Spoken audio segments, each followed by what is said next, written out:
Good morning, nerds, and I hope you're ready for a little Dungeons and Dragons at the crack of dawn. As we embark on a nightly quest at the break of day, I just wanted to squeeze in a quick thank you before we begin. This is the audio only version of a long distance tabletop RPG session streamed live on Twitch every Monday morning. So without further delay, let's get into today's session. Before this episode starts, I have some good news and bad news. Good news is, this is our 10th episode, and I'm super pumped that we have hit this milestone. Both Megan and I have had a blast filming these episodes, and I've really begun to look forward to Mondays because that's when I'm able to relax and play a little bit of Dungeons and Dragons. Bad news is, I lost the beginning portion of today's episode, which means while we have a majority of the episode covered, the first 20 or so minutes has been lost to the Forgotten Realms, and it's probably hanging out with our first episode. Nonetheless, I don't want to leave you in the dark, so I wanted to add some context before I drop you into the episode, seemingly in the middle of nowhere. After thwarting the Barracuda's attempts at smuggling drugs into the walls of Cyanidel, Marlowe traveled back to Gatriar and received passage to an abandoned building outside of the city, cutting a day of travel off of her voyage to the island's capital. In this abandoned building, she found 4 goblins who were camping in the basement. The leader of this goblin venturing party was a historian trying to decipher some draconic text, and Marlowe offered her help to kind of decipher whatever this message was. In this moment, the historian goblin is telling Marlowe what he hopes to find after solving the puzzle, and I'm currently role-playing as the historian goblin. Okay, hopefully you can gather enough context clues to figure everything else out, and without further delay, let's get into today's episode. And action. In each lecture hall, he had some sort of monumental history piece of Dragonkind. It was kind of it was a way of just monumentalizing. Of course, the historian he had a way of writing down the things that have happened so that we can have it for further archive. But this one is the only one that seems to be incomplete. And there's this wall here, empty, unlike the walls that are upstairs that have murals on them. I'd like to believe that maybe whatever solving this puzzle would add that last piece of history that we can make sure that it gets archived correctly. Okay. But yeah, let me see the books you have. Okay. And he begins to he walks over to I guess to like this shelf right here with some of these books that are on top, and begins to he's kind of handing you books and books after one after another.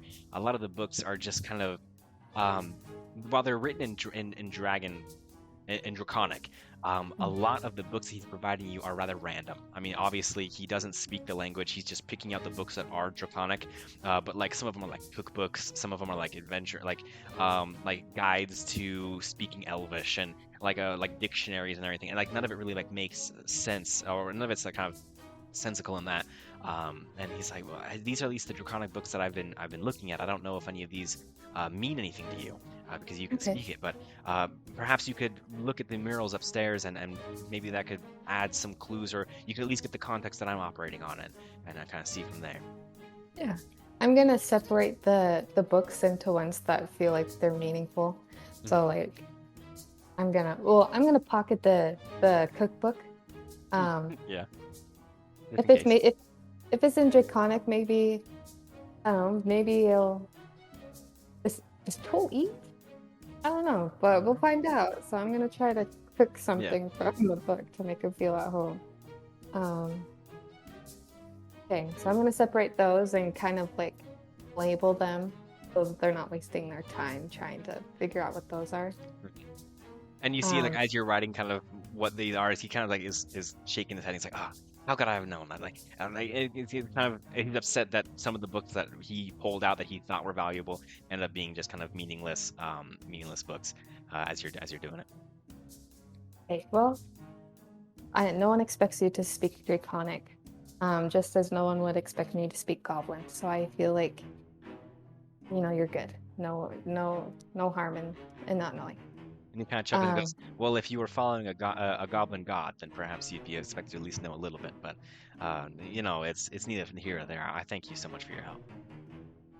And then I'm going to head to the murals that he was talking about. Perfect. So you are able to use this set of stairs right here.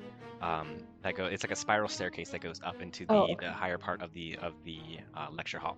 Now, we are going to, I built the map a little bit different this time because the rest of the floors are right here.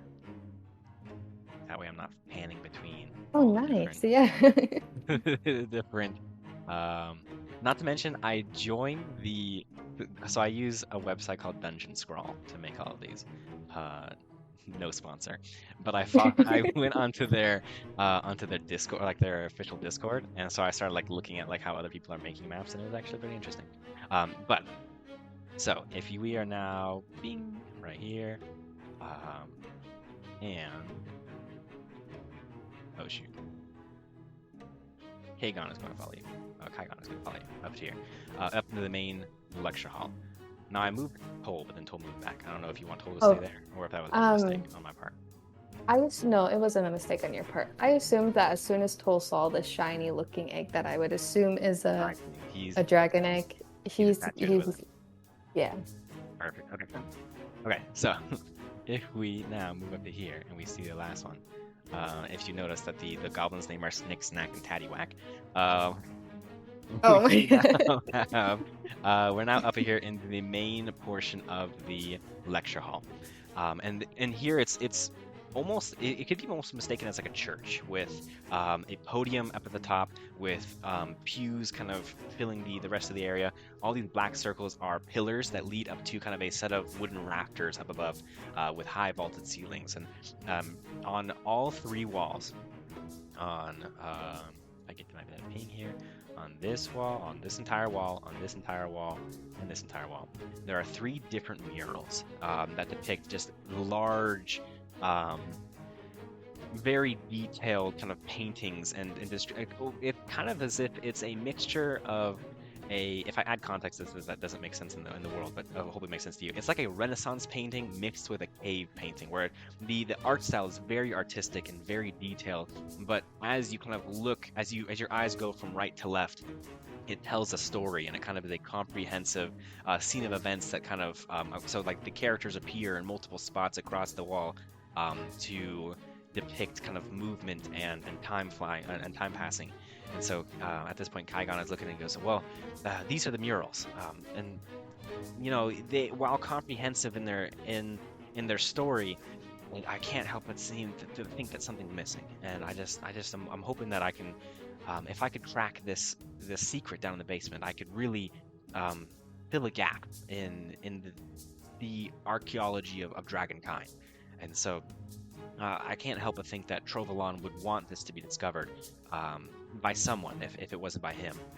And with him being missing for quite some time, perhaps it's the time that we need to be finding this secret. And so I'm really hoping that you could help us out.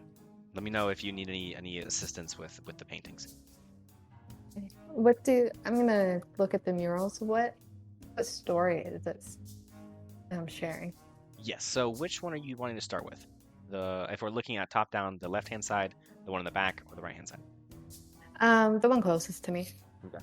So that mural, once I pull this up, this mural depicts a red dragon sitting proudly on top of a throne that's kind of built on top of a reddish crimson kingdom below him, with all of the chromatic dragons bowing at the very base. And so we have the white, blue, green, and black. Those are the other four. Those dragons are bowing at the base of this kingdom with the red dragon proudly on top.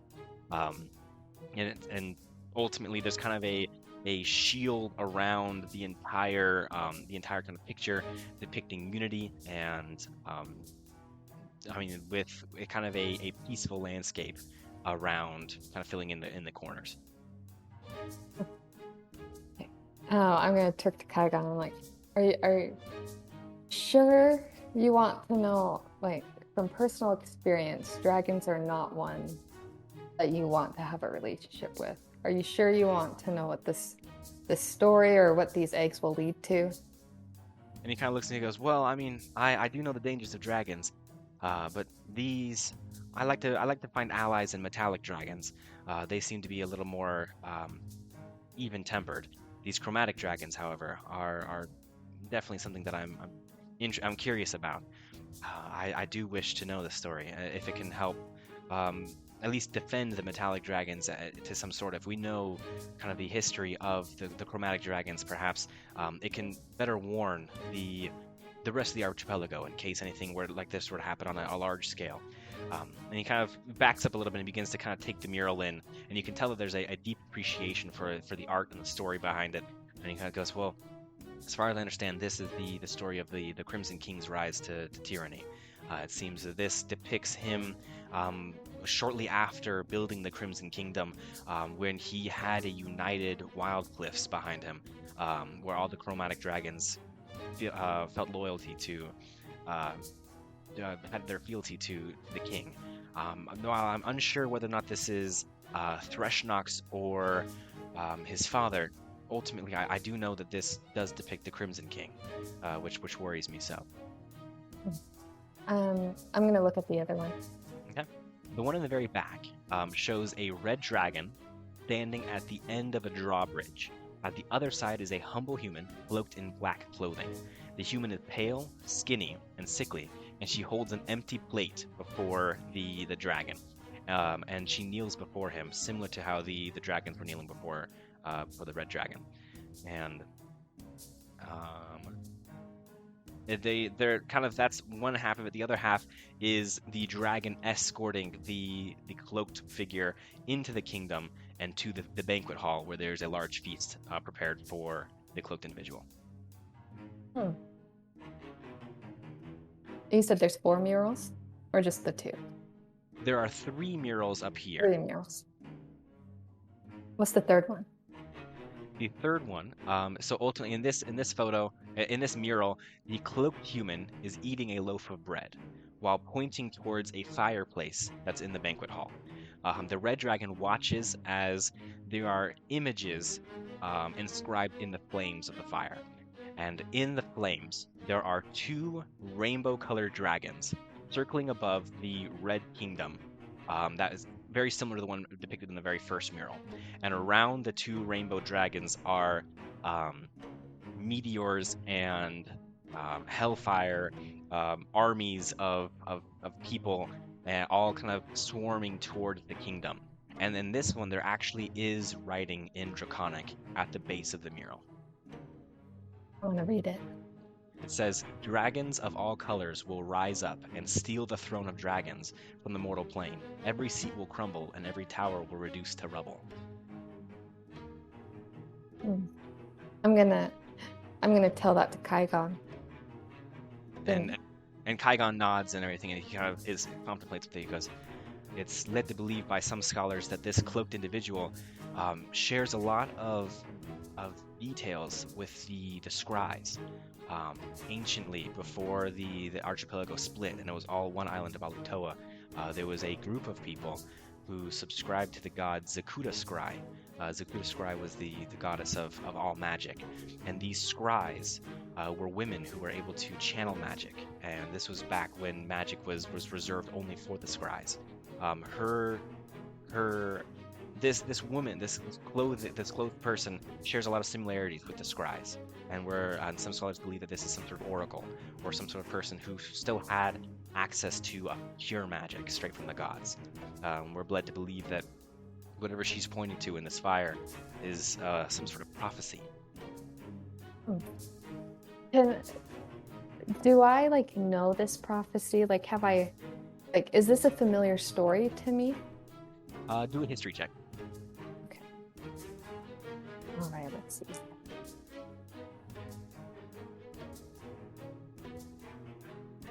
All right, come on, baby. That's a 16. 16. Your history with dragons starts around when your father ended up getting pardoned as a patron.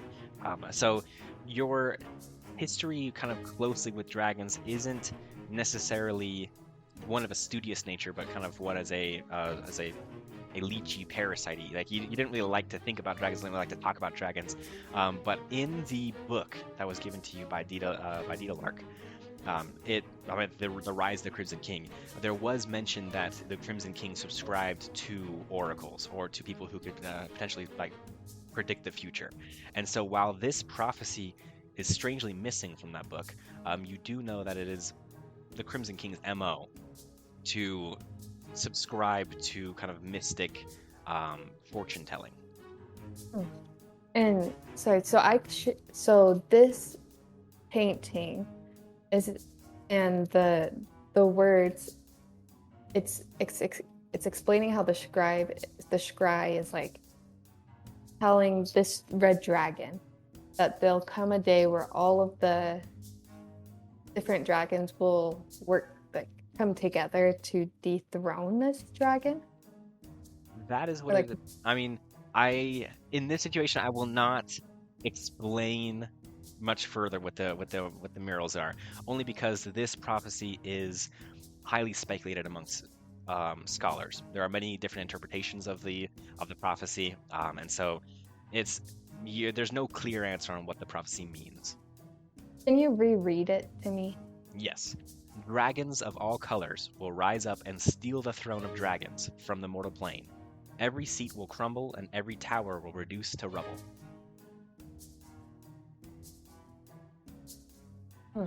All right, if you want to send that to me in the Discord chat, yeah, I got you. If I can have it. Of all Let me see if I can do this without destroying the stream. Oh shoot! So and we could do it later. No, I'm gonna do it on my phone. That way. There we go.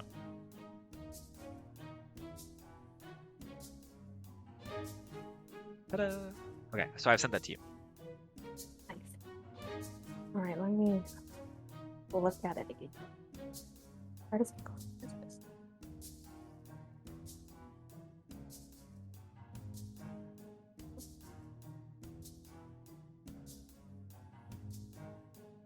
Dragon of all colors, and whoever, either Regibal or Threshnox, whoever this dragon is depicting, is a red dragon, which is a color. Steal the throne of dragons from the mortal plane. Saigon, what do you think that prophecy means? He sits back and you see him kind of at this point. Let's adjust the map here, just so I can better story tell. At this point, he is over here and he kind of sits down at a pew right there, while he looks at this mural here. And I like to believe that you're kind of right there. Yeah. And he kind of sits down and he goes, if I'm being honest, I'm unsure.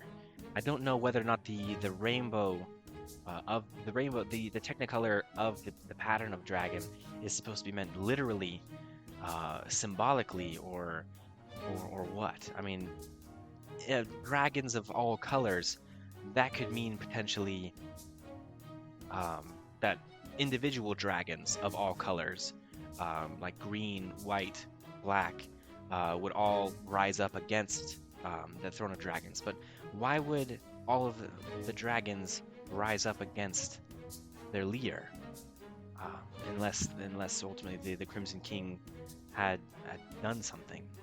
But also, dragon of all colors, maybe it's one dragon that has all of the colors that ends up rising up. Maybe it's not a group effort of the chromatics, but instead an alien of the group. And so I'm unsure. Well, I feel like regardless, I don't know. I think it'd be better safe than sorry to take it as a warning, because who knows? Like, it seems like a threat upon the mortal realm. Mm-hmm. I don't know. I think just be careful, Kaigon. Then I'm gonna look to see if there's anything I can write with and write down what that says, so I can give it to him. He can keep it. Yeah. As you're looking around, there seems to be that lectern over where Taddywhack is, with an open book and some writing utensils nearby that you could potentially use. Okay, I'm gonna go over Perfect. and write it, Okay. and then hand it over to Kaigon and be like, maybe think on it, and then I'm sure maybe we'll cross paths, and we could share notes or something. And he looks and goes, "No, definitely. I really appreciate it, and I really hope that we can kind of figure out whatever this this means. And he kind of walks over to you, and he it begins to kind of look at the lectern, like kind of like look around the building, and he's like, well, and at this point, Taddywhack is kind of just has his eyes kind of at the rafter a little bit, and he's been silent, kind of watching you guys, but he's listening for something. He seems to kind of just every time a little like bump or noise that the building makes settling, he kind of reacts to it. Kaigon notices this. He goes, well, I mean, we haven't really been able to stay up here. The cellar's safer, and Taddywhack has been doing his best to clear the rest of the building. That way we can continue to explore.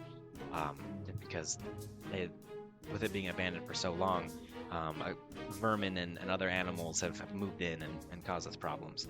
And so, with all this going on, it's nice to be able to view the murals again. It's been a couple of days since I've been up here, and let's hope that we can find something. And he's like, well, I mean, I'm gonna go back down to the cellar and see if I can put some things together with my notes. You stay up here as long as you need and see if anything else catches your eye. Okay. Thank you, Kaigon. I hope you find the answers you need. Perfect. And Kaigon leaves down the spiral staircase, and Taddywhack kind of turns to you and goes, you subscribe to all of this nonsense? Let's just say I don't really have a relationship with dragons that Kaigon has. In all honesty, I feel like it should all just... We shouldn't really be putting our efforts into figuring out what the dragons want and believe. He kind of nods, and he's like, well, makes sense to me. He kind of, and he hears kind of like some sort of like scurrying up in the rafters, and he looks up and goes, keep hearing something heavy walking around here, but I can't seem to find it. And he kind of is like looking around, and he then looks down at the lectern, and he kind of is staring at this open book in front of him. He goes, all this studying and reading is making my head hurt. And I specialize in making heads hurt, not burying my nose in some ancient secrets. And he's kind of just like looking around, and he's like, you speak Draconic? I do. And he kind of like sneers and everything, and he kind of points to the book and goes, what is this book about? It's just a sex book. It's the Kama Sutra, don't you know? It's just different positions interracially. Well, if you want to make an investigation check, you can see what the book actually says. Is it hard to read? Is it an old one? Let's see. It's older.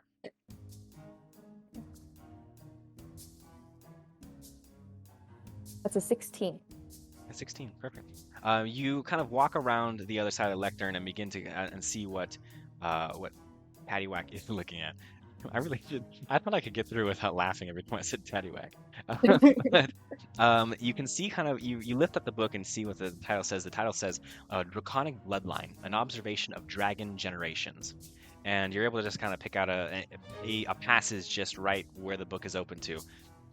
And it mentions something along the lines of each dragon, while lacking a clear and determined sex, will have one child per generation. Except for one dragon of the colors who will have a pair of twins each generation. But ultimately, each dragon only has one child, though dragonborn are said to be men anciently who have washed themselves in the blood of a slain dragon. It's a sort of draconic curse to be cursed with the very flesh that you destroyed. And so that's kind of where the Dragonborn come from. They're not necessarily children per se of the dragons, but they share the features. It's led to believe to be some sort of ancient curse from the common ancestor who killed dragons in the past, as a kind of a way of deterring further slaying of dragons. Okay. And so it's like humans who are descendants or have killed dragons. It's talking about them, not necessarily the dragons who are giving birth to these people. So dragons are not giving birth to dragonborns. They give birth to one pure dragon per generation. But but people suspect that the dragonborn people come from a line of common ancestors who laid a dragon and bathed in the blood of their prey. Okay. All right. And it's like an ancestry book. Is that what you were saying? Yes, it does talk about. It does give a brief kind of explanation about kind of the importance of the generations. It gives a list of the current kind of the list of a current known dragons, as well as their kin, like who was above them. I'm gonna look for Trident, see if it's in alphabetical order or something. Okay. Give me a second while I pull this up.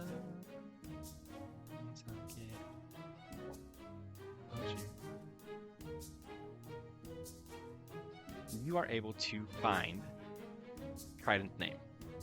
And Trident. One second, I thought I had pulled up people. You are able to find Trident's name listed as Trident, Kin of Aquas. Aquas. I'm gonna go to Threshnocks. Threshnot. See if You I can also find are it. able to find Threshnot. What? I find Threshnot. A Threshnocks, Kin of Regabald. Well, And of then course. kind of in comment in parentheses, the Crimson King.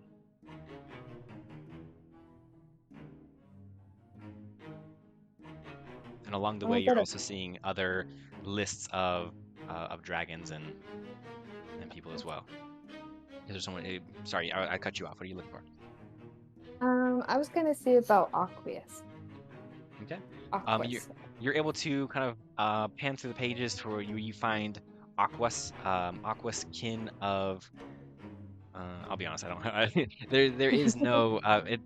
It just says Aquas. There's no known who they're kin of, but it is Aquas, and it kind of describes who Aquas was and their passing. How did Aquas pass? Aquas was one of the few that showed rivalry to when Regabald was trying to unite the Wild Cliffs and was slain by Regabald in a effort for Aquas to preserve his kind of territory. He was slain. Not before laying an egg and stashing him. Interesting. All right. Well, I'm gonna tell Paddywhack that it is indeed a sex book. Man, this place just seems to be full of sex books. And he's like, because there's one in the office over there, and I just don't know what to do with it. But as you are looking at this, at the book on the lectern, you notice with your 16 of investigation, you notice that below, kind of where the pedestal is for the book, there seems to be kind of a it's not, there's no handle to the door, but it's propped open just a little bit that you can tell that there is a door underneath the lectern. I'm gonna hand the book off to Paddywhack. So I'm like, here, hold this for a sec. And the book is much bigger in his arms as he kind of grabs it and goes, oh, okay. And he said there's I'm trying to picture this. It's like a door within, because I'm standing. I assumed it's like a, what's the word? Like a pulpit? Yeah, like a podium. So yeah, you're standing kind of behind the podium. And on the side of the podium that faces you, there's no door handle, but the kind of plank of wood that faces you is angled in a way where it kind of looks like it can open. Oh, okay. So I really didn't need to hand the book off to him. You just kind of threw it was It's fine. He starts panning through it looking for pictures. I'm gonna try to push it and see if it's a pole door. You're gonna push it and see if it's a pole door? That was just my way of saying I'm gonna try to open the door. I was like, oh shoot, I don't know which way she. So you were able to kind of shimmy with it, and you end up kind of pulling the door towards you. And inside is almost kind of like a velvet case, with another gold egg inside. Oh, And you're telling me they didn't find this? They've All right. they haven't had a chance to be up here too much. The door was open. Okay. Anyway, I'm going to see if there's any. I want to see if before taking it, if I need to do some Indiana Jones I see. walking. So I want to see if I can see any traps. Do an Before. investigation check for traps.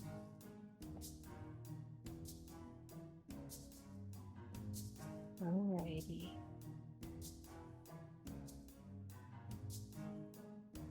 It's an 8. You are not able to see any traps. All right. There's no traps, so I'm gonna take it. Excellent. I'm gonna try to take the egg. Okay. And you reach towards the egg and you begin to pull it off of the pedestal, and then it is in your hands. That was good. And nothing how- seems to click or whir around you. There's nothing activates. How big is this egg in my Um, hands? In your hands, it would be probably the size a little bit larger than an ostrich egg. Do you know how big an ostrich egg is? Mhm. Yeah, Can yeah, you it'd be a imagine- little larger than an ostrich egg. Can you imagine a little toll coming out of this big old egg? Yeah. Okay. And it's gold. Is it the same color? Yes, it's the same color. It's a golden egg. Well, Paddywhack, I think I just found our next egg. And then I'm gonna And head he's still down like the looking stairs. through, and he's like, there are no pictures in this book. He goes, oh, are we looking for those golden eggs? Oh, Yeah, I think that was the whole point. I think we are looking for these eggs. Just a heads up, you know. oh, well, I guess I'll keep my eyes open. Yeah, if you wanna bring those books down, I'm gonna head downstairs and maybe check around to see if there's other eggs. Yeah, okay. And he begins to kind of collect the books that are near the so there was one book on the lectern, and you said books. Are you wanting him to bring down more books that are around here? I want him to go into the office I get you. Okay. and look to see if there are other eggs or anything, All right, I'll and start heading. bring those books. I think that he was talking about. Definitely. So in that case, then he moves over there into the office, and you begin to go downstairs. And you're now in the basement. I'm gonna hobble over to where Toll is because I think that's where the other groups are. Yeah. And then I'm gonna put it in the others, one of the sockets. Perfect. Okay. So I'll clarify here. The sockets are along the back wall. Are going to be along here. But Okay. So, Tygon had moved one of them over to the books while he was doing things. And now he's back over here, and he sees that you're holding another egg. He goes, "Oh, you were able to find one." yeah, it was just under the podium. The door was open. Just kind of sitting there. And he shakes his head. He's like, "That is embarrassing. I just, frankly, I'm too much of a scaredy cat to be up on that up in that room alone.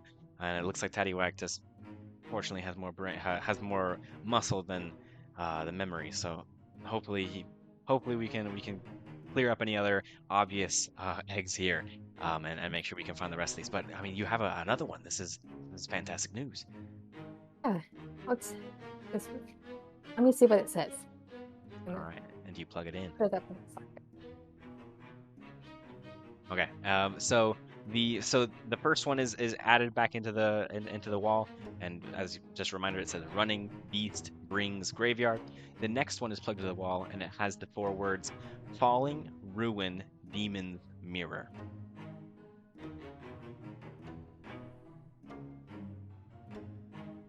I gotta say, Kaigan, these eggs don't seem to bring tidings of joy.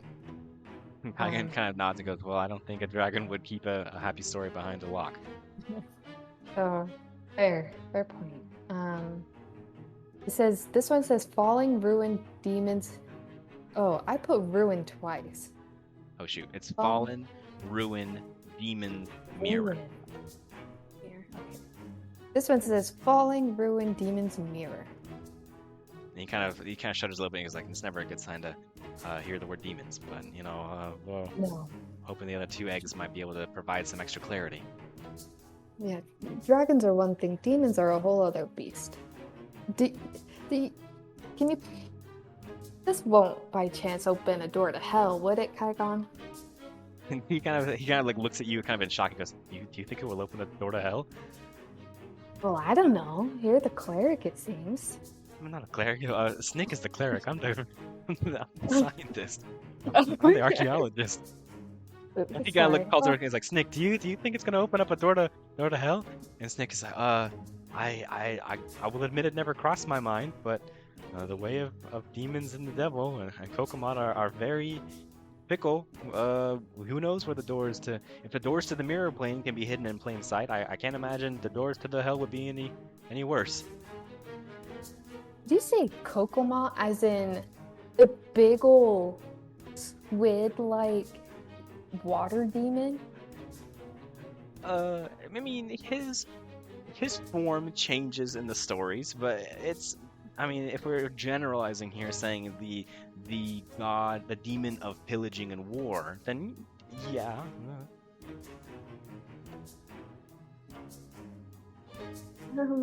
All right. And you can hear Kaigon swallow. It's like, perhaps we can find 2 more eggs that have a more cheery tone. Maybe, yeah. Maybe, maybe the other 2 don't follow this same pattern that it seems to be with all things dragon and draconic, but yeah, let's hold out hope for that. Okay, and then has Tattywhack, well, I don't know if I could trust Tattywhack. I'm gonna run back and see if he was able to find. You zipped around there. You are back upstairs with Tattywhack here. Oh, shoot. Who is in this office. And in this office, there are a lot of bookshelves with a desk here. And chairs, of course. You're taking a look at the same thing I am. And he is panning through the bookshelf, trying to find something. Find anything interesting, Tattywhack? And he kind of looks. He goes, "No, not yet. I'm trying to find that one book. There was a book here about something strange, but I don't think I can find it anymore." Any luck with the other egg? As he then begins to realize that, like, oh shoot, I had a job, and he kind of tries to play it off. He's like, any luck? Yeah. We're not quite sure if it will open up a door to hell or not, but we're hoping the other eggs will bring good news, but I doubt it. What book was it that you were looking for? Was it another textbook? You see his shoulders slump. Goes, it was a book with pictures. Oh, gotcha. Okay. I'm gonna look under the desk or something to see if there's a secret compartment. Like, do an investigation check. Let's see. Let's try this.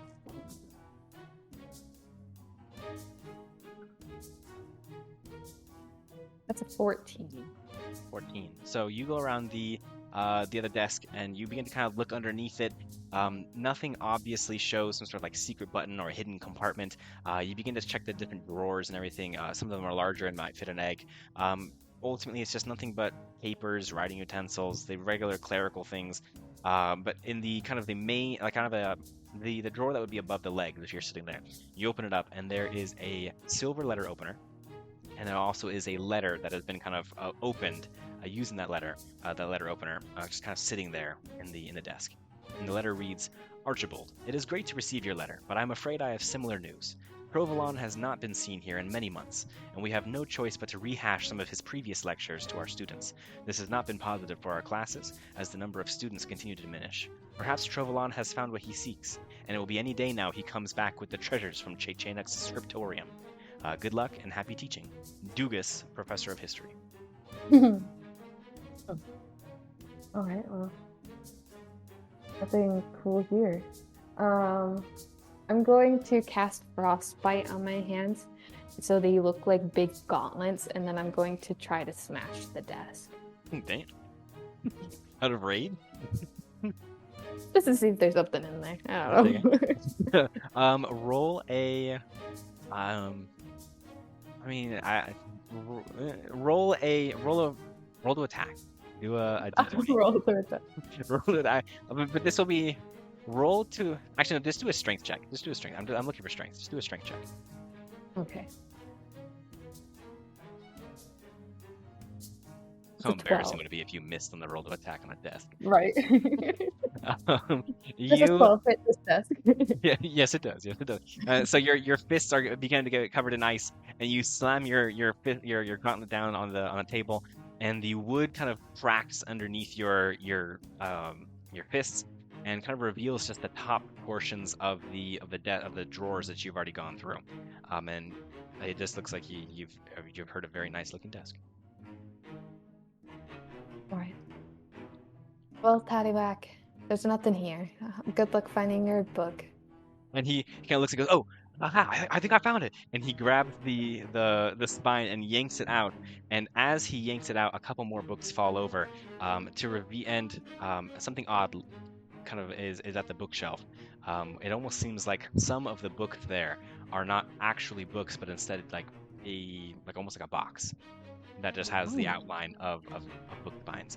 And he pulls out the book and he shows it to you, and it's a book in Draconic, and it is labeled, and it is called Dragon Anatomy by Limey the Bard. Limey the Bard. Well, Tattywhack, yeah, it looks like that's an anatomy book. And if it's by a bard, I'm sure they go quite thorough into into the body of the dragon. While he's looking at that, I'm gonna look at the box, like the other books, or like boxes per se that you were saying. Yeah. So as you're able to look at the bookshelf, there are a couple of other books kind of nearby, like Guillotine, the Demon Trapped in Heaven, or 30 Ways to Mold Cheese, and then in parentheses, 5 of Which Taste Good, by Colby Jack. There is a crate that kind of seems to be engraved to look like they are books. But the crate is faced away from you, like the opening is towards the back of the bookshelf. And it just kind of, it normally would blend in with the rest of the books without them being dusty, but with the bookshelf being in kind of in tatters, it stands out like a sore thumb. Can I like pull it? You said the opening was on the other side? Yeah. You slide the crate off of the bookshelf, and within the crate is another golden egg. Oh my hell. I mean, what can we say? Tattywhack's really good at finding these eggs. Tattywhack, you did it! We found another egg! Tattywhack, who's already like looking at the page, like goes, yeah, it was here the whole time. Now you're going downstairs, right? Yeah. I better not find any. Well, I don't want your pants to be on the ground when I come back up. Like, I'll just be in here. Here. I'm gonna head down. And you leave Tattywhack to do his business. And we are back at the wall. Nick is now a little bit closer here and is now very interested in the wall because of the conversation that you had earlier. And Snack is still just preparing some soup, sitting in the bed. Oh, I found another egg. And Qui-Gon kind of is now a little is less excited about this egg. He goes, well, I mean, we can put it in. We can put it in the wall. We could definitely try. Okay, I'm gonna put it in the wall. And this one illuminates with the words Chrome Digging Goblin Hire. Chrome Digging Goblin Hire. Hey, this one's talking about you guys. This one says. and Qui-Gon is like, I don't know if that's a good thing. But, maybe. This was his Chrome Digging Goblin Kyre. Do you think maybe you gotta go to Kyre? I'm going to Kyre. Oh, really? That's odd that we would meet. Um, under those circumstances. And it kind of begins to kind of look at all three eggs now and goes, "What does it mean? I mean, so many words and so many meanings of these words, and especially combinations. Yeah, I'm still unclear on exactly what this means." So we're missing one egg. Did you guys really check the cellar for an egg? Like, how good did you guys check? And Kaigon nods. He goes, "No, the cellar we did thoroughly check. Tattywhack was not involved." Oh, Teddy Rock was not involved. Okay, well, I'll go ahead and take a gander one last time. But then I'm gonna be headed off to Kyre, and who knows, maybe the last egg could be there. Uh-huh. All right. Cole is just loving all these eggs that I'm bringing. Yeah, Tola's just having a blast with these golden eggs. He thinks I'm literally bringing for him. Okay. And at this point, the office door is closed.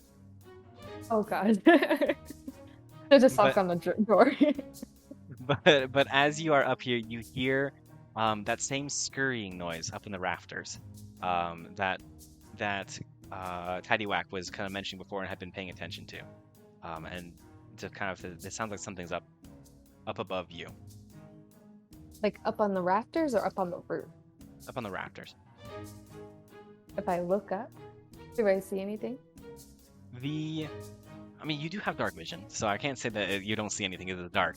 But you do notice that there is a spiral staircase next to the one that you are using, right here, that leads up into a set of wooden, kind of planks that run from one side, from the front of the building to the back of the building. And there's lots of crates kind of up there. As you notice, there's lots of crates and barrels, and dust has been like recently kicked up. I'm gonna cast jump on myself and jump on up there instead of using the staircase. Oh, heck yeah. I mean, why would I even put a staircase in this map? I mean, like, you can just jump everywhere. All right, we are going to move over to the last portion of the map.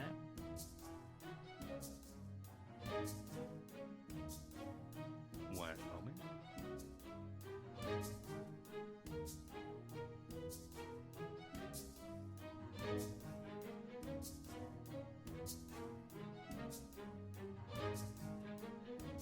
So do you have a particular place that you want to have jumped up to? Yeah, let's see. I'm here. Like right here. Yes. So if I clarify some details, you're very close. These are the places that you want to be. So the white, sorry. the cream, the gray is supposed to be like the floor below. Oh, I see. Okay. So I'll jump right here. Excellent. And I'll be completely honest with you. Do you know how badly I wanted to add a mimic into here? But I was like, I don't want to add. I have such a hard time because mimics were created for the sole purpose of punishing players who looted first before doing anything else. But the fact is, I want you to loot, and so by having, but especially when I've had the conversation of like, you should be looting, and I have things prepared, and the first thing you do, and it's like a mimic, that'd be like just absolutely terrible. And so I wanted you to know that I did plan on putting a mimic up here, but I decided against it because I don't have the guts to do a mimic, especially with that boat mimic that you sent me. I was like, damn, that looks so cool. Heck. I But know. I was don't like have the second courage. guessing. Like Okay. I sent that to you, and I was like, "Ooh, should I? Should I really?" It's always a danger to send things from social media to your DM. Oh, okay. So you're up here now, and you begin to hear, as you kind of land here, more scurrying is heard around you, and kind of when you land on the rafters, dust is picked up, kind of almost in the entire rafters area, making it a little harder to see as you're going around. So it's very dusty up here. Am I able to see like tracks in the dust? Because you said something was scurrying. Can I see like? Do a survival check. See if you can track the animal.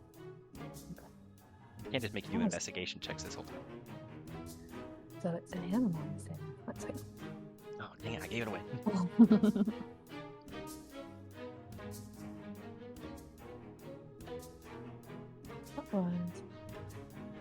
That is an 18. 18, okay. You begin to kind of look at the dust that's on the rafters, and you recognize the prince immediately because this is something that you're very familiar with. This is a rat. These are rats up here. Not to mention a very large rat. And you're able to kind of follow the prints, and you realize that there's a giant rat not too far away from you, over in next to those crates and everything, kind of digging through some of these crates for anything of value to the rat. This is bringing me flashbacks to our very first. I was tempted. I was tempted to do the were rat. I was like, no, I won't hit him with that again. Okay. Did I by chance there's a giant rat over there. I want to find its nest, like where it's like, because you say it's looking for stuff. I would assume that it's bringing stuff to its nest. So I want to see if I could find a way. I could see where the tracks lead to see like where it stays a lot, if that makes sense. You could follow. So you identified the tracks and kind of followed them in the direction they were going. You could definitely follow them in the direction they've left, and see if that leads you to something. So like you follow the footsteps this way, you could potentially see the footsteps this way, and you begin to kind of follow this trail. The trail leads all the way back here to. Oh, I wouldn't get that close. Oh god. You begin to see almost the floor is kind of moving and it's liquid, and you realize that it is a swarm of rats that are hungrily feeding on the last thing that this giant rat has brought over to this little area. And even as you kind of get that close, some of them begin to kind of notice you, and you hear some hissing and some screeching as some of the swarms of rats are notice you and begin to kind of fend you off from the treasures that the rest of the swarm of rats is devouring at this time. Oh my! The giant rat begins to come back after finding some moldy cheese. Moldy cheese. Oh my heck. Okay. Are you stressed? No, I have a little I'm bit more for you. If you're not stressed, then I have a little bit more for you. You begin to also you begin to realize just how kind of infested these rafters are, and what seemed to be part of the roof just moments before begins to kind of scurry and move, and two leathery wings kind of stretch out as sturges. Seems to be two sturges that have taken residence up in the rafters. That normally things don't get this high, and they don't necessarily aren't necessarily prowling for kind of meat like this. But hearing something moving around the rafter that isn't just a rat, it begins to attract the attention of some sturges. What the hell is a sturge? I'm trying to look. It looks like a banshee thing. It's a flying, blood-sucking rat thing. So I mean, it's all rats up here. Some have wings. Cool. Okay, this is what I want to do. Mm-hmm. I'm gonna see. Dude, you said a liquefied, so I'm assuming that's a huge pile of rats. Yes. There's a giant rat. Yes. I'm gonna jump down. I'm gonna jump off the rafters. I'm done. I don't need to be on these rafters. Okay. So you jump down to the which I would assume would align me like right here. Yeah, I'd like to believe so. And yeah, while that kind of gets you out of the scope of the rats, these sturges are still interested, and technically they're like right here now. If we're kind of combining the maps here, and they swoop down at you, and I want you to roll initiative.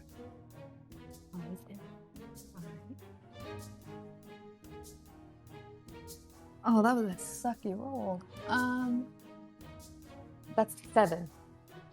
7. Thank you. Mm-hmm. All right, and we start combat. So Sturge is gonna go first. Let's see here. They're gonna fly.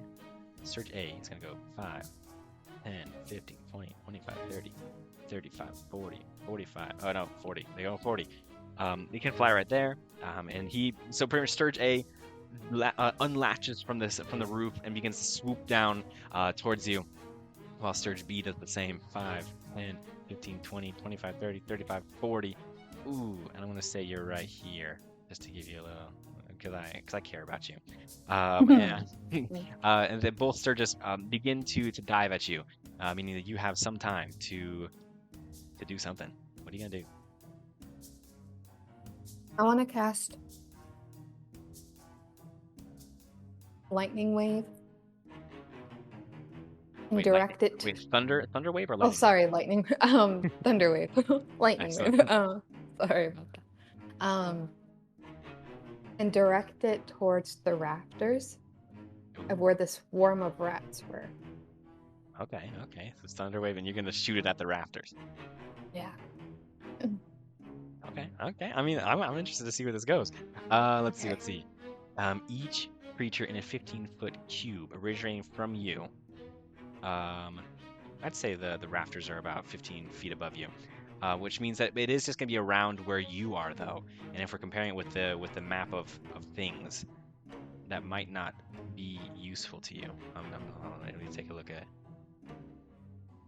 So if we It also does a thunderous boom, is audible within 300 feet.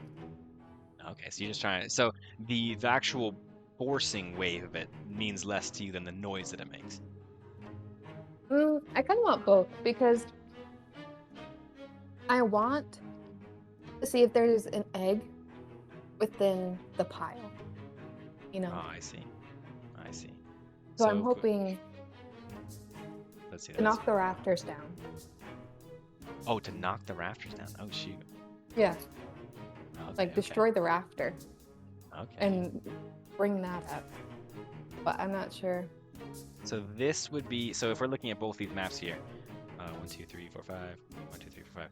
So this would be kind of where the thunder wave hits the rafters.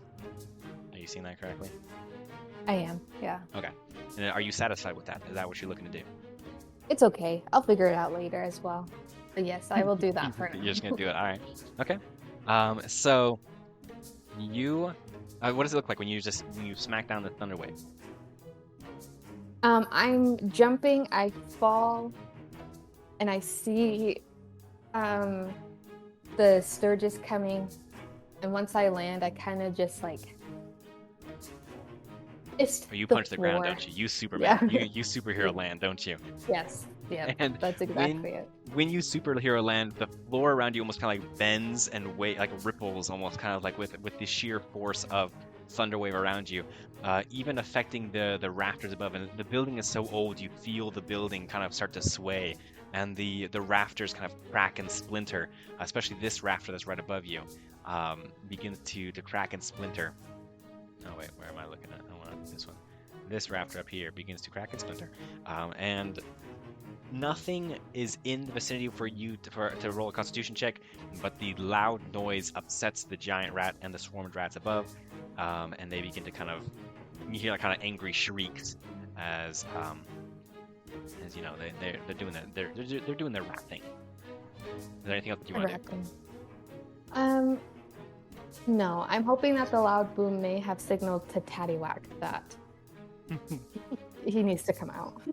I dig it. Okay, all right. And I'm going to. Yes. I want to ping into Toll that the eggs are gonna have to wait. Oh, no. You I'm pulling being away? attacked, but there's a chance that I'm gonna say, hey bud, just so you know, there's a swarm of rats over here and they're guarding another egg. Oh shoot. You want to make your way over. You feel a ping of excitement and almost jealousy from Toll as he begins to book it there. And I'd almost would say that in this situation he's would almost disappear, and are we gonna say that he can disappear and apparate near you? We can. Yeah. Okay. Yeah, it's just That'd be for cool. simplicity's sake. He just suddenly just poof, appears onto your shoulder and is like arched back like an angry cat and everything, hissing and spitting and stuff. As he's right there. Now, do you want him to be attacking with you or independently? He could be with me. Okay. In that case, then I want he's just gonna do a 7. Perfect. Okay. So Sturge A flies down 5, 10, 15, 20. Gets to you and is going to attack with his proboscis. What the hell? Attack with his proboscis. Let's see here. Hey, do that thing. Attack with the proboscis. Come on.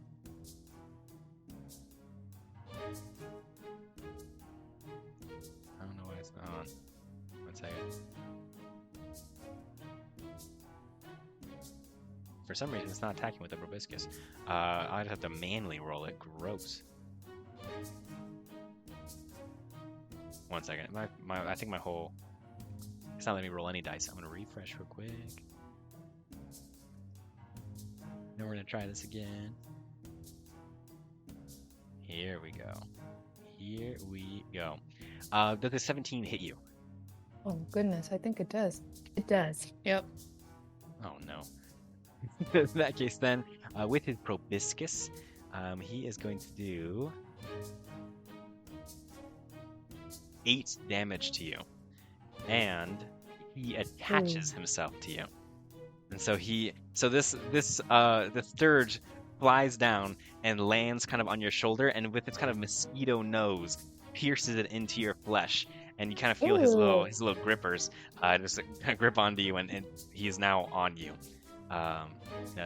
drinking blood. That's terrible, Ethan. And I gotta throw some interesting creatures at you. I can't just have you attacking zombies all day. That's fair.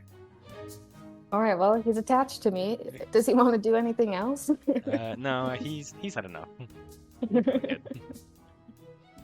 Okay. Sturge B is going to fly down.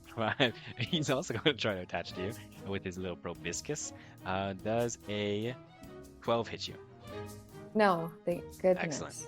So the Sturge B it begins to swoop down, sees that Sturge A has successfully attached, and it kind of ruins his little entrance plan. So he kind of flaps his wings right in front of you and decides not to kind of dive in and attach, but he's still kind of right in front of your face. Marlo, it's your turn. All right. What do you want to do? You got a proboscis in you. I do have a proboscis in me.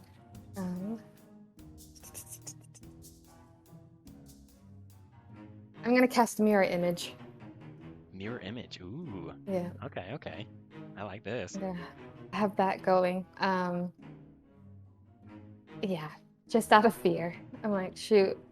I can't. It's like a defense mechanism. Mirror image. Yeah.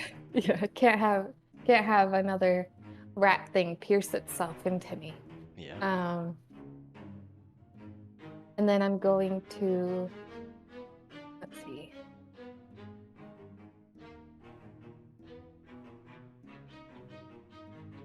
I guess I can. I'm gonna summon.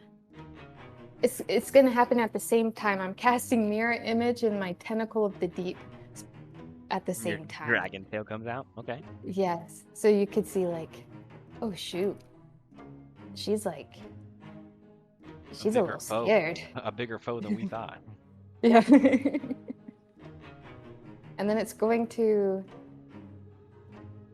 I don't know how it would hit, but it's gonna try to hit this thing on my arm and detach itself from me. Okay. I like it. Go ahead and roll to attack. Does an 18 hit? An 18 does hit. Roll for damage. Okay. D8s are the diamond looking?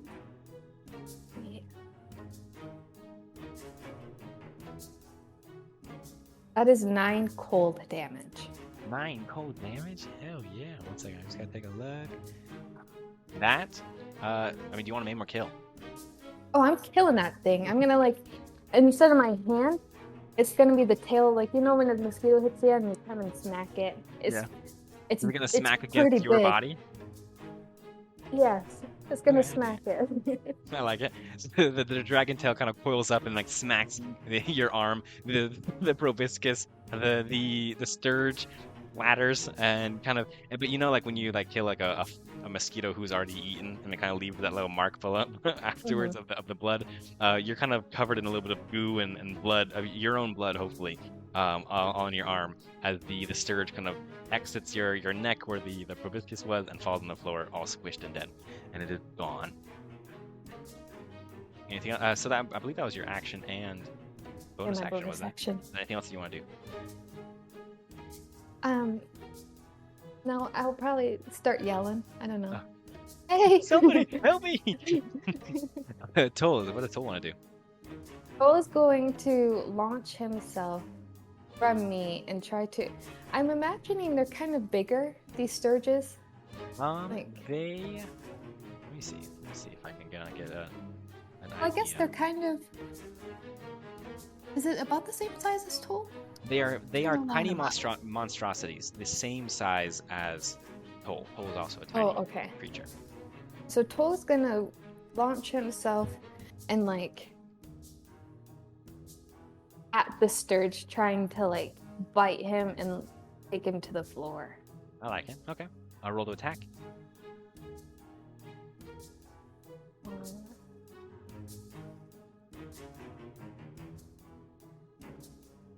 That is a different pseudo.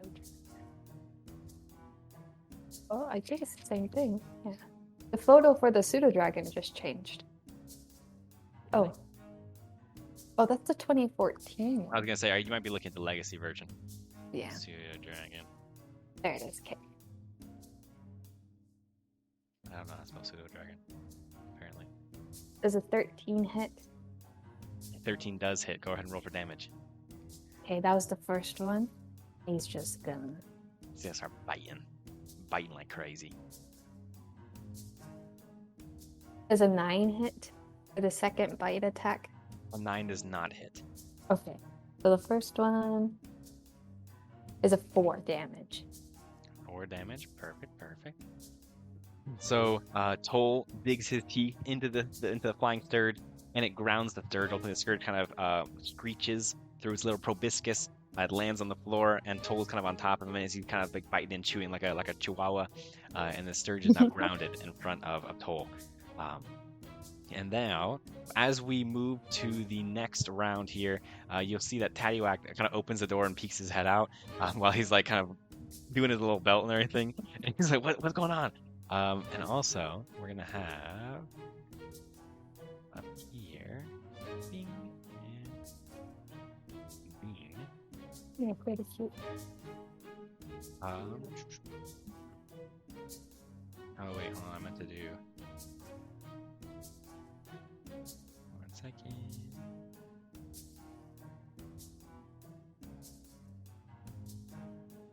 Love you. Next week. Have a good day. As we head back to the top of the list here, this giant rat now is interested in whatever's going down on the floor, and so he's gonna go. How's the speed here? He's going to go 5, 10, 15, 20, 25, 30 on the roof.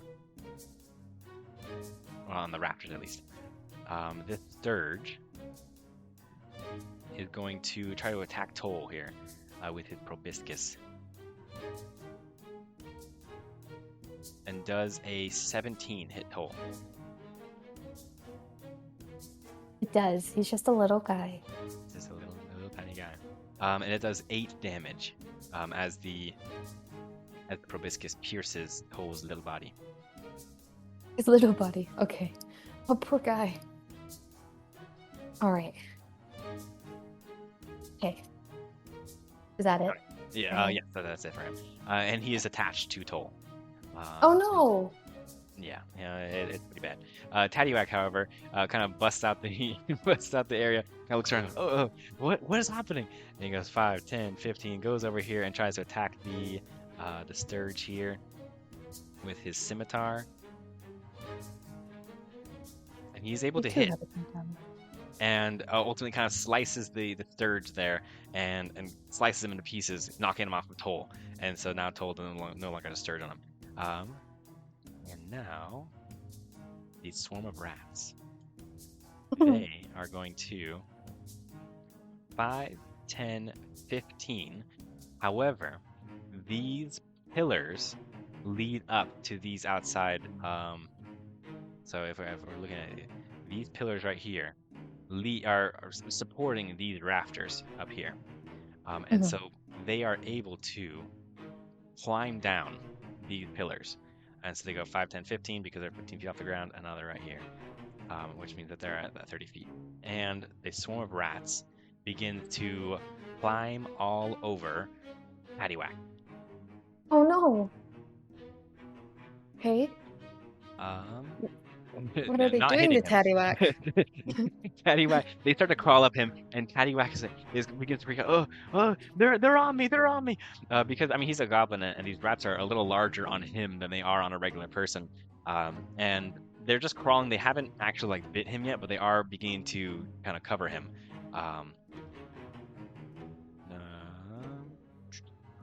Yes, they can. Yes. Okay. And that is what they will do. And now it's your turn. Man, I feel like I'm living in, like, I've experienced this before, but in Like another déjà vu. lifetime. Like, wait, I feel like I should be running an inn right now.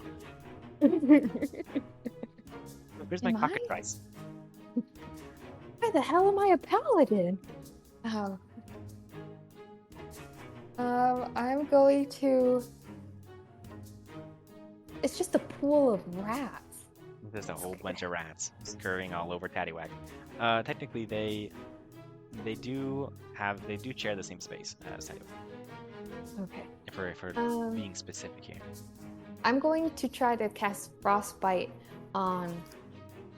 I'm gonna see them swarming. I'm just gonna cast Frostbite on whatever moving particle I can see. Anything moving.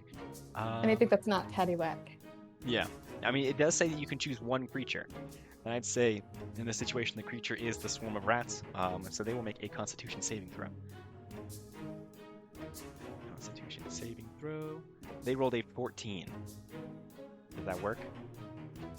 The Constitution saving throw was a 14, so I think they just barely saved, right? I mean, technically, I go in the favor of the player, and so if it matches the number, the player always wins. And so in this situation, I'm willing to let you do damage unless that's a no-go for you, and we can, of course. I guess if that's the number okay is- for now. Oh, okay, perfect. In that case, then how much damage do they take? It takes 1d6, which is that's a 6. Oh, dang! It's- That does. Oh, dang! You really knocked him out.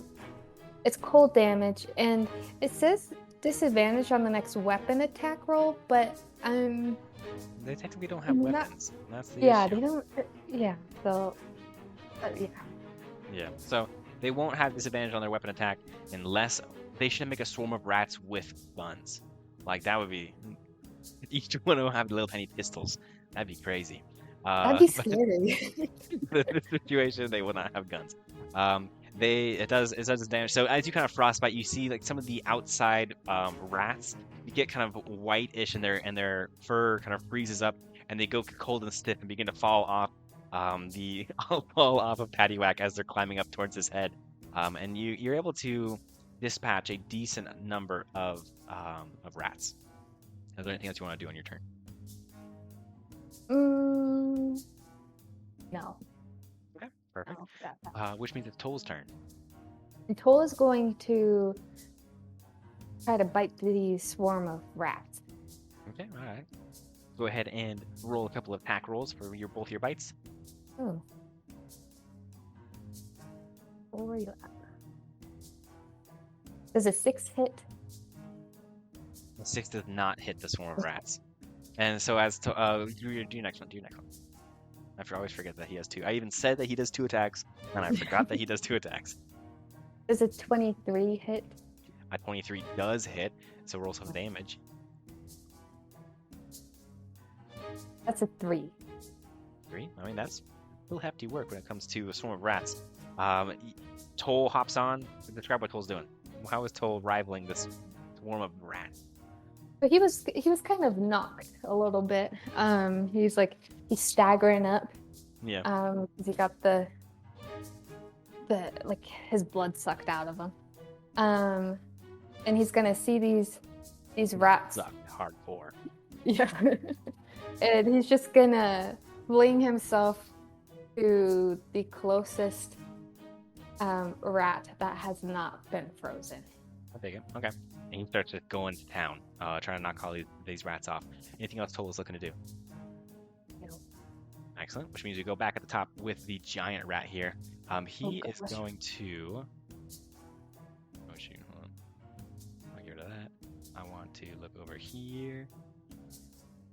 This. Oh wait, I'm getting things mixed up. Okay, so this giant rat is going to crawl down the same column. Well, this column over here in the same manner that the swarm of rats did. So that's 5, 10, 15, and then he 5.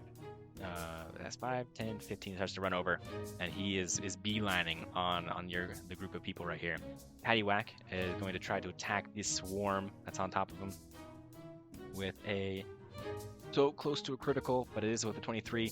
He begins to kind of, with a scimitar, peel off some of these, some of the swarm of rats here, and it is enough to kill the swarm of rats.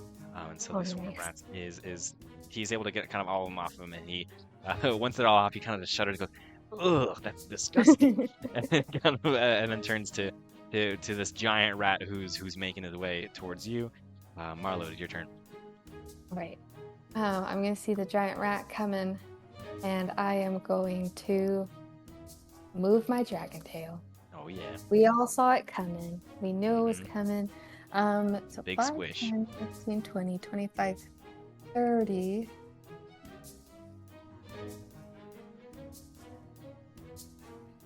And let me just check.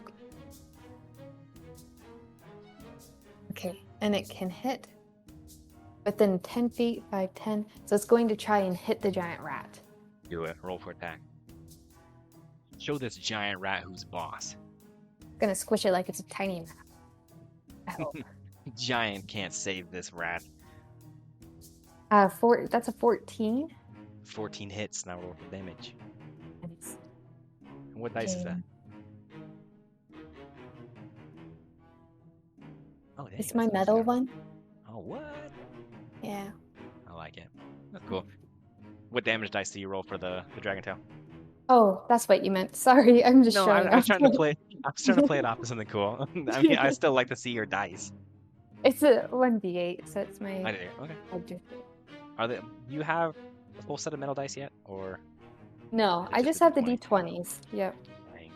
We keep One day. looking. We go to. One I day. know. We go to the stores, and I always talk myself out of them because I'm like, I don't love them that much. or Yeah. stuff. Would you ever get those dice that have the moving parts in them? It's like the little, Like there's I've seen like ones with, like water. the eyeballs in them, or Yeah. like there's like little things in them. Did you ever get It like would depend- decorative dice? It would depend on what it's decorated with. I just know some people are against it because of the whole like they might be weighted or like it throws off their balance.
we are back, and that is a attack roll for the dragon tail.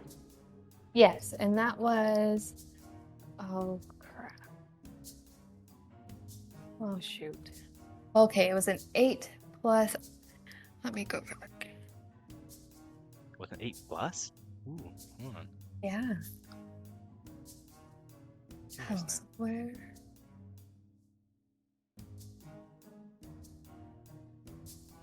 Oh heavens! So sorry. Going to one screen. Let's see.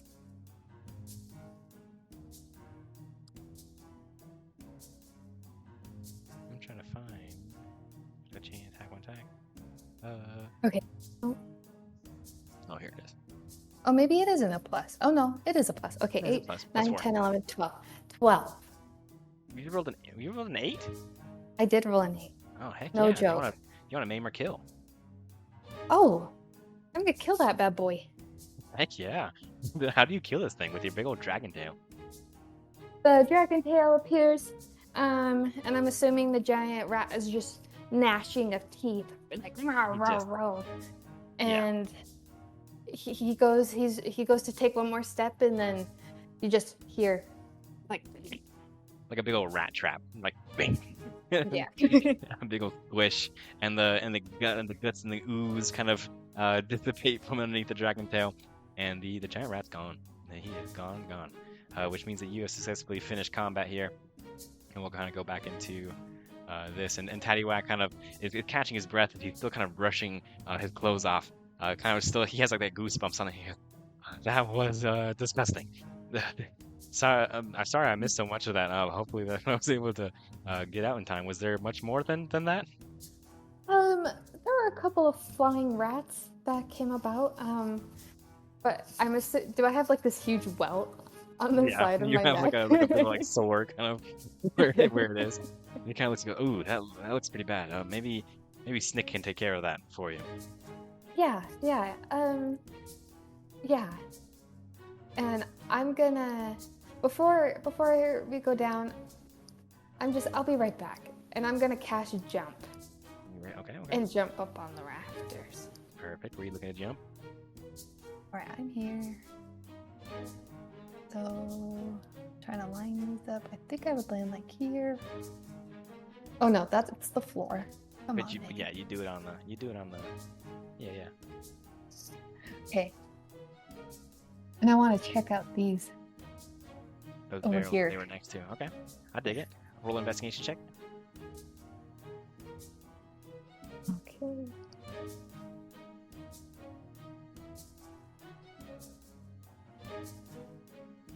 It's an 8. 8. You find a couple of half-eaten loaves of bread, and lots of breadcrumbs, and an old golden mirror. Oh. I'm gonna look at myself in the mirror. Oh, nice. Do I see myself? Yes, you do see yourself. Okay. You do see yourself, and I mean this is you after fighting off the Barracuda gang, also fighting off a whole bunch of freaking rats and things with a big old welt. You are dirty, you are grungy, and it shows that perfectly. I've seen worse. I'm gonna take it. I'm like, Toll's gonna like that. Okay, that's it. I'm gonna leave the bread. I'm not messing with the Black Plague today. Not today. I'm gonna check these barrels. Okay. In those barrels, you find a potion of healing. Oh, cool. I'm gonna oh no, I don't need to chug it. I'm gonna pocket it. Find in the barrel, just uncork it, and just start down in the thing. And then I'm gonna go back to where the giant rat came, where I originally saw him, Mhm. and check to see if I can find anything over there. Those barrels are now empty. It looks like they Okay. had like some things in them, but there's nothing now. Okay.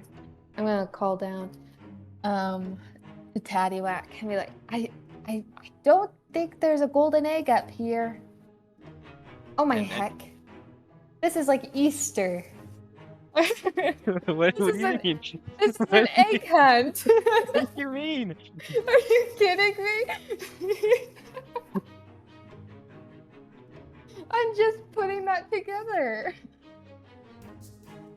What do you mean by that? It's just that you're looking for some dragon egg. Oh my heck. Yeah, I mean, is now a good time to tell you that there's still technically two chests that you haven't checked out? Yeah, I'm checking. So Paddywhack begins to walk down to the basement after hearing you. And there is that chest right in front of you, as well as the chest next to the stairwell. This chest, as you approach it, is locked.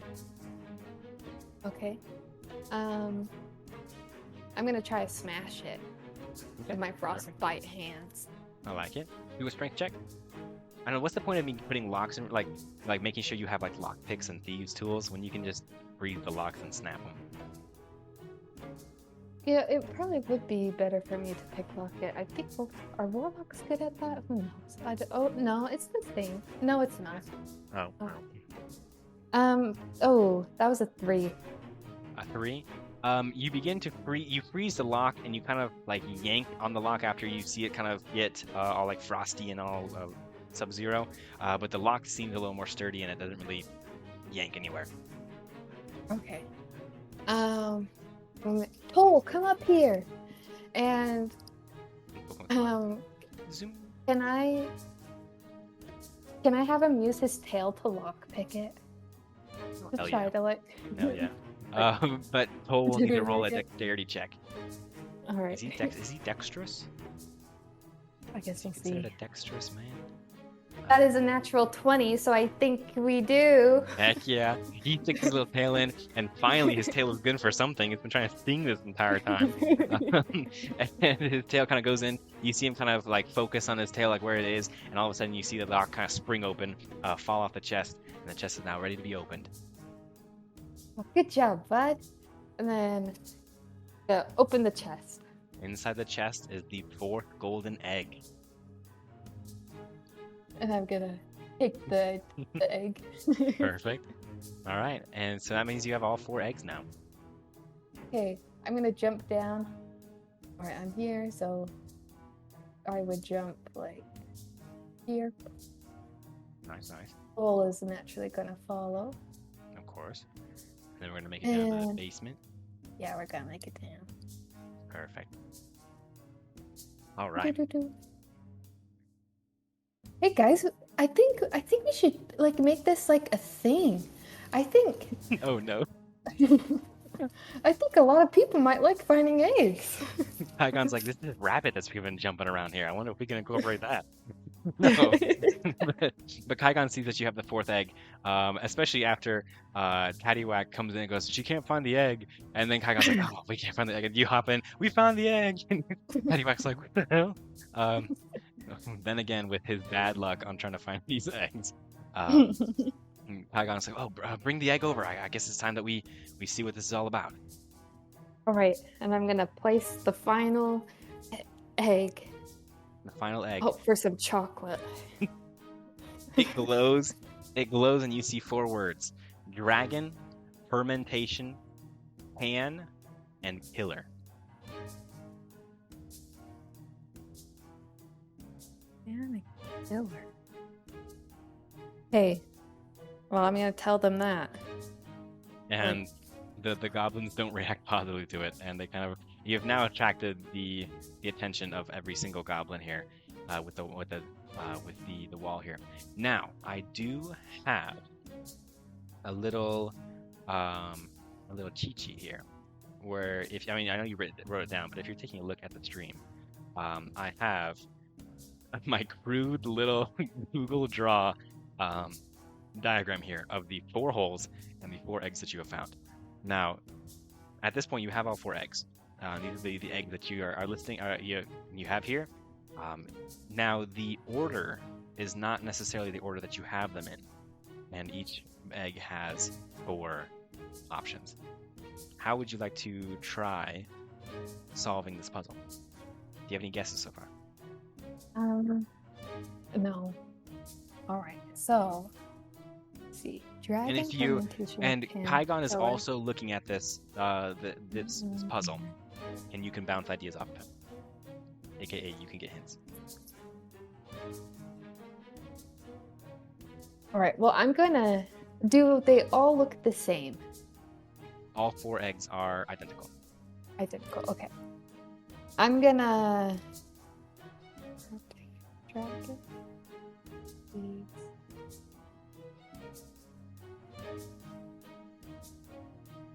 Oh man. At the I'm beginning, I gonna think you wouldn't find it out. At the beginning, I think that I could pull an Easter episode on you, and you wouldn't even know it. You were close. You were very close. I'm going to. I'm gonna put. I'm just gonna put one of them in. I'm gonna put the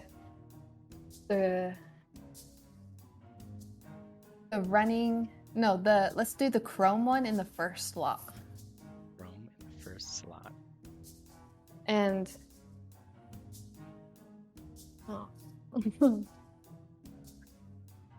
and when I turn it, they all kind of look the same.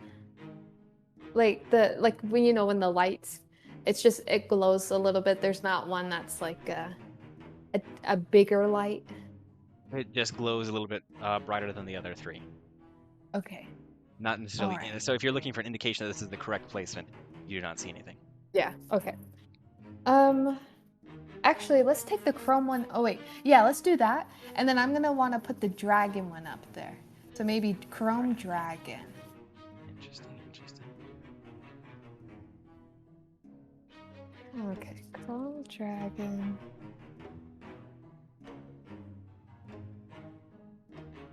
I'm gonna put.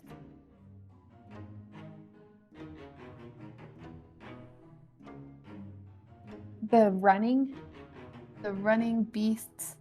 Yeah. And I'm gonna place that on. I'm gonna turn it so it says brings. Brings.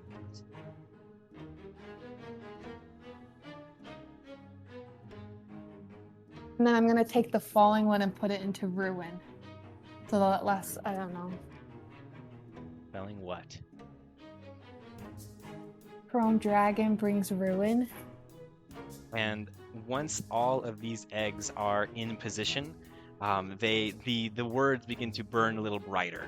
And similar to how the door that you had pushed against melts away and allows you entrance, the wall that these items are on begins to melt away to reveal a 4th mural. And as this happens, all of the goblins kind of step back a little bit, and they kind of look at it with wide eyes. And I'm just gonna move. Was that legit it? That was legit. That was it? You got it way faster than I thought you would. Dang it. Wow. But as the wall kind of melts away, it reveals a 4th mural. And of course, although the goblins are kind of freaking out, Kaigon especially begins to kind of grab his notebook and starts like scribbling everything. This is an image of a red dragon breathing fire from his mouth as he angrily sweeps the horizon. His foot is stomped firmly in a blue egg, and his eyes are searching for more eggs. Each dragon is from different colors is kind of pressed against his chest, holding him back from their eggs that are behind them.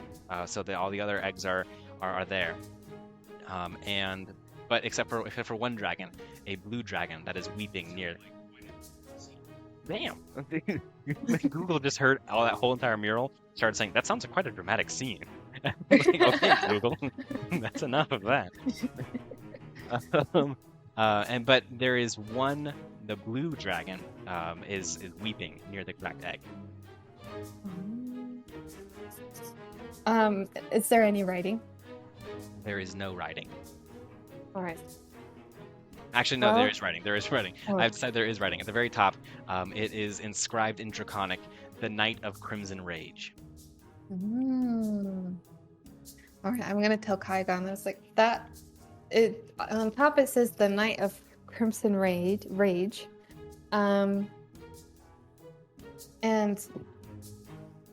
yeah, it seems like whoever this dragon is having a little tantrum. Maybe the blue dragons. Maybe there's a prophecy. I'm just spitballing here.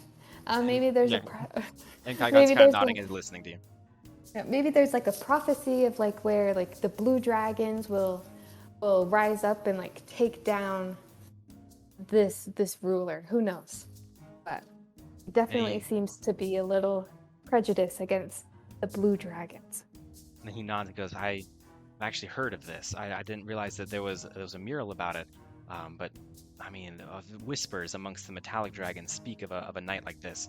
I mean, the Crimson King has done his due diligence of removing these books from the libraries that spoke of this night. He had many infiltrators break into libraries and remove these books, or at least censor the dragon books that would remove this night.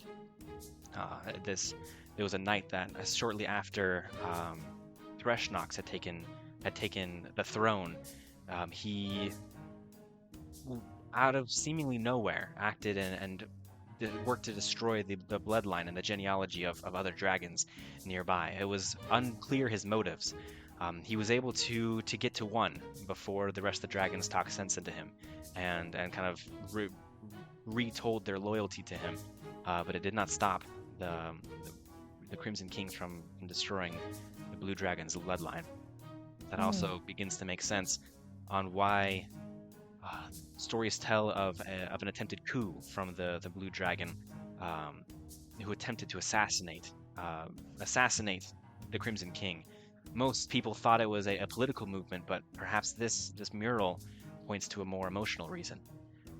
It's unclear, but this definitely is monumental, especially if we can return this to the books in the correct telling. Hopefully when Trovolon returns, he can add more clarity to this, but it seems obvious why he'd keep this secret. It sounds like this fact is not one that the Crimson King would like out. I guess you can say Threshnox was the original book banner. Or...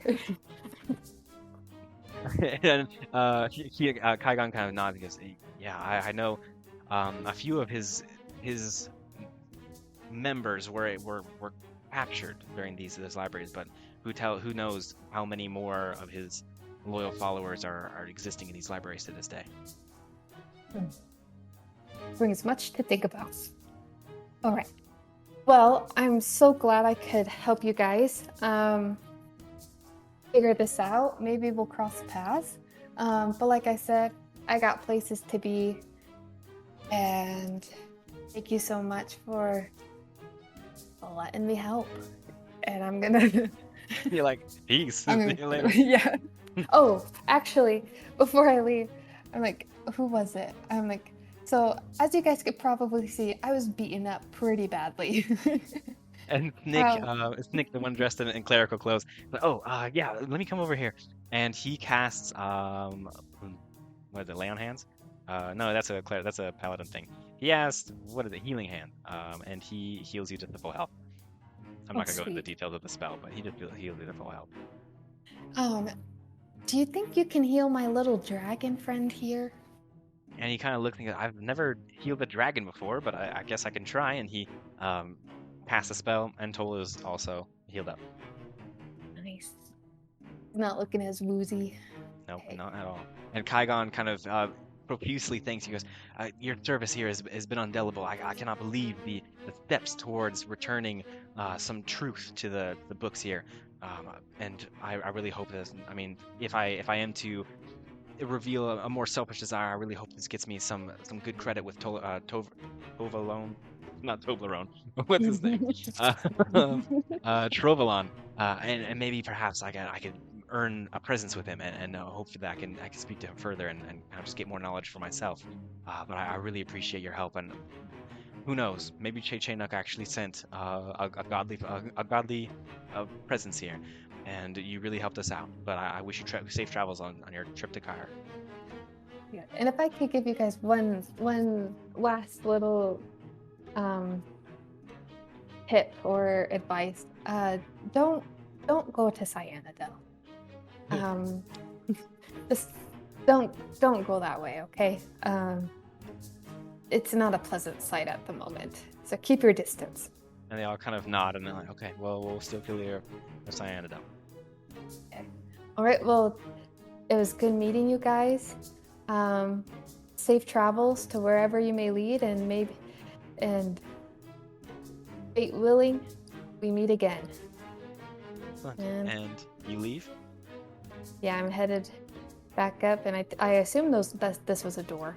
Yeah, no, there's a door at the end there. You're able to leave the abandoned building, and you open the door to see a vast kind of rolling hills landscape. In the far distance, you see a magnificent city, the capital of Pyre. Still maybe a day or two away, and travel. Probably one more day of travel before you reach the gates of Pyre, and that is where we're going to end today's session. Oh man. What if I didn't? Oh, well, I'll talk about it later. What if I didn't? Yeah. So ultimately, thank you to anyone who's been watching, anyone who is listening to the audio-only version or watching on YouTube. We really appreciate you tuning in. Like I mentioned before, you can definitely check us out at the respective channels, like our YouTube channel, Instagram, TikTok, even our podcast that can be available on Spotify. I'm trying to pull up my scripts real quick. I don't think I have anything. Thank you so much for showing up, and we hope you have a great rest of your day. Guys, may your battery life be long and your rolls be high. Hell yeah. That's what it's all about. See you later.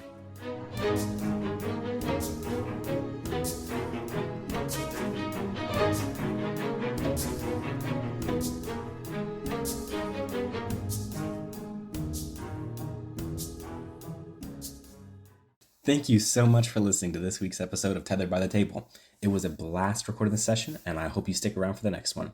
If you want to watch us live, you can find us on Twitch every Monday morning, or you can wait for the recording and audio-only episode to be uploaded the following Friday. Make sure to follow us on all applicable platforms, and we'll see you next time.